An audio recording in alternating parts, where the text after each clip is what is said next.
Okay, so I want to get your thoughts on something that intrigued me earlier this week. I was facilitating a leadership panel with a group of 8 wonderful leaders who were running wonderful companies, and an interesting topic seemed to take over the conversation, and it was a topic of mental health. And I know we're not giving prescriptions here. We're not giving medical advice. We're just talking. But the issue intrigued me. And it seems to me that a lot more people are open to talking about that today than maybe in the past. So for those who think they're dealing with mental challenges, knowing that I was going to catch up with you this week, I thought I would get your perspective on it. Does that too start with the mind? Absolutely. I think what needs to be understood is that everyone is mentally deranged. And that isn't a derogatory statement. Sure. I genuinely mean that. Everyone has psychopathology. People that have it to just different degrees. There's no such thing as normal. Normal is just an agreed upon normal according to the greatest prevalence in society. It's a biological democracy to some degree, you know.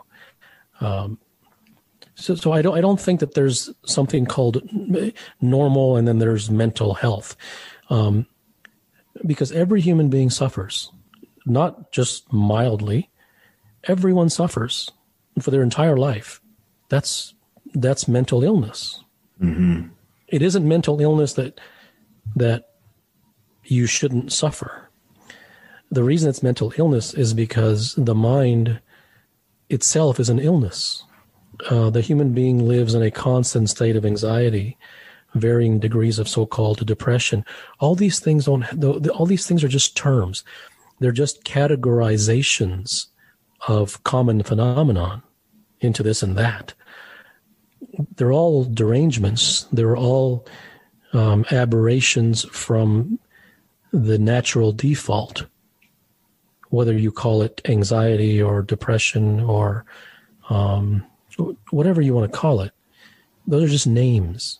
Everyone is mentally disturbed in various ways. What do you think makes it so difficult for people to talk about it? But I don't think there's a point of talking about it. The therapy doesn't do anything. I get it. I totally get it. So why talk? So then why talk about it?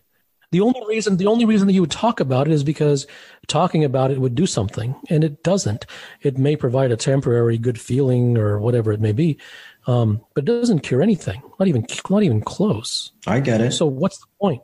So here's the point. Assuming again that you as a leader start to recognize some of these at least abnormal behaviors in some of the people that you work with or some of the people that you're closely connected with. Do you feel it's a responsibility for a leader to bring that up? No, there's no responsibility to do anything. You're responsible for yourself. You're not, I don't even like the word leader. What does that mean? It means maybe you're in a... How about just a title? You're in a leader, when you're in a position of hierarchical power, perhaps in a company, and therefore, you're the CEO or you're the whatever it may be. Yes. In any group, right? So you're the leader. Leaders are screwed up just like the janitor. Of course. So it doesn't. So why should if the janitor is mentally disturbed, and then the leader is mentally disturbed, why would you place more responsibility on one of the mentally disturbed for another one? It isn't just because he is at the top of the totem pole that he's this enlightened being, right? I mean, only an enlightened being, a person with true wisdom, which is not a leader. I mean, only an enlightened being, a person of true wisdom, that person has the ability to guide another. But a leader by position, a leader by the size of the chair, and I don't mean in a derogatory way. I mean a person who builds a company, a person who does, these are not small things. So So I don't in any way, degrade that. I don't take that away from anyone because they're not small things. But that just demonstrates a level of proficiency in various talents of success and drive and motivation and building. That's great. But to place the onus upon someone for the mental health of someone else when everyone is suffering from top to bottom, it's overstating the idea of leader. Mm-hmm. If you were in one of those positions, or you were coaching somebody in one of those positions about ways to approach those issues in an organizational wide type initiative, what would you tell them? Obviously, I know that it all starts with you taking care of your own shit, but what's beyond that? No, it doesn't start with that. It ends with that too. Oh, so I got 50% of it. I don't know. Like, you see, you're bringing the dirty laundry again, and that's fine. That's fine. It's good it's good for people to hear this. But the implication, once again, is this conditioned implication, this conditioned behavior to teach people a bunch of stuff in the organization, right? Mm-hmm. That doesn't work. When they have these motivational speakers come in and they give a lot of hee hee ha ha, a joke every 19 minutes. It's stupid. It's juvenile. Okay. I mean, it's silly that you could have a multi-billion I know dollar, it is, man. multi-billion-dollar company, and you're wasting time and money treating human beings like they're pigs in a pen, and saying, look at this prop and look at this prop and let me tell you a nice story and all these stupid things.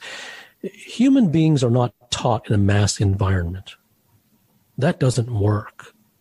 The only thing that works is the only thing that has a potential to work.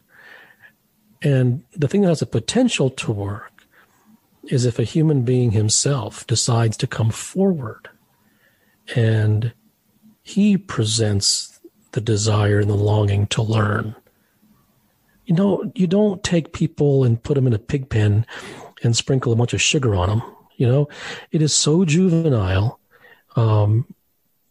that companies do this.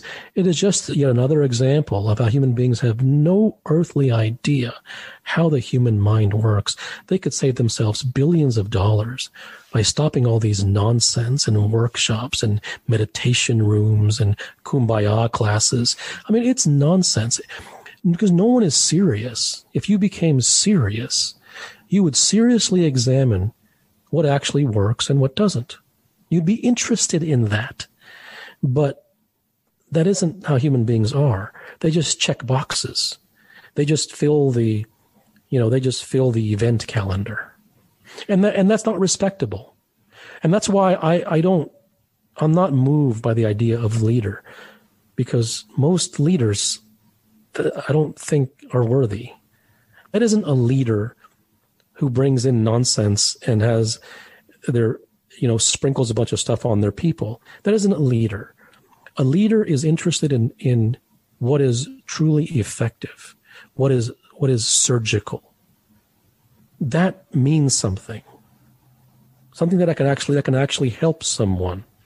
So do you think that it would be effective if that person, call him, her, CEO, leader, evangelist, whatever you want to call him, becomes the person who really gives that permission to his or her people to seek that, their own self-expression and to seek their own, whatever it is, their own truth is that? No, I think he'll be laughed out of the building.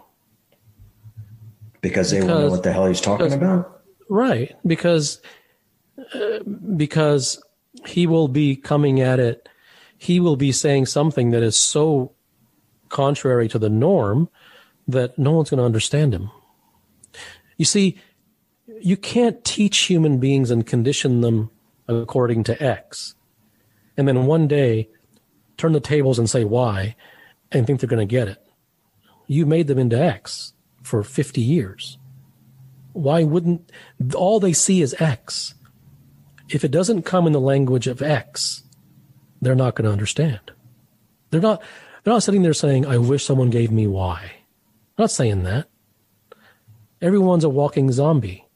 You get up in the morning, you go over here, you do this, you check the box over here, you go over here, you have a meeting, you talk nonsense, you go home, you watch some stupid TV show, you say such and such to your wife or your kids, and you get up the next morning and you go do it again, right?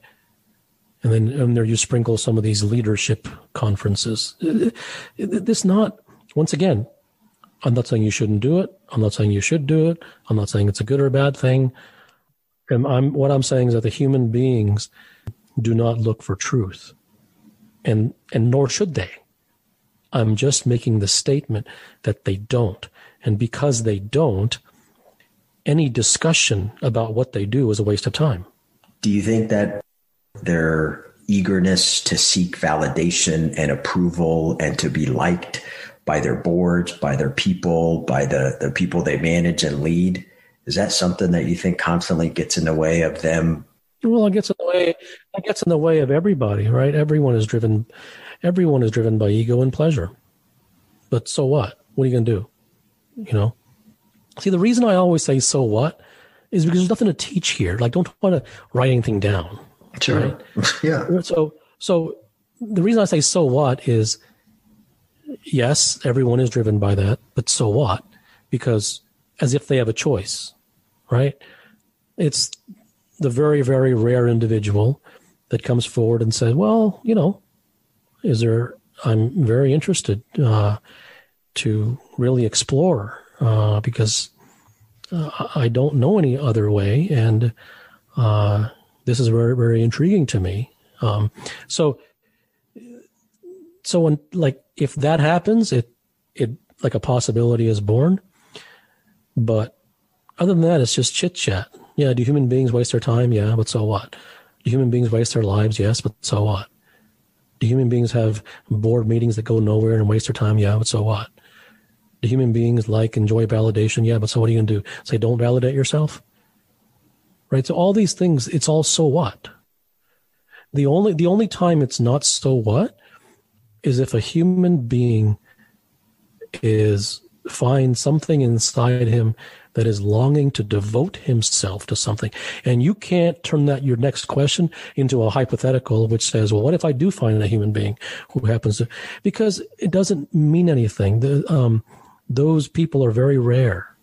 And so you can't just ascribe that quality flippant.